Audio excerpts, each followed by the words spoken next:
এই যে আমার মুখে কি লাগিয়েছো? আটা। মেকআপ করে দিয়েছো? হ্যাঁ। আমাকে ভালো লাগছে? হ্যাঁ। মাকেও করে দিয়েছি, তাহলে তার মেকআপের কাজ দিতে হবে না, বিনা পয়সার মেকআপ আছে। আমাকে ভালো লাগছে মেকআপ করে? হ্যাঁ। ওই আমার পড়ে গেল, ঠেলে ধরো, টেনে ধরো। আচ্ছা, পারে ভালো দিয়েছে।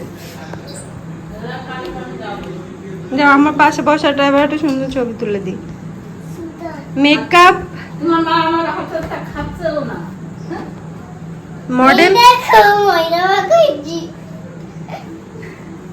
ময়দা মাখাইছি। হ্যাঁ, ময়দা। লাইক সাবস্ক্রাইব করে দেবে সবাই। সবাই করে দেবে, থ্যাংক ইউ।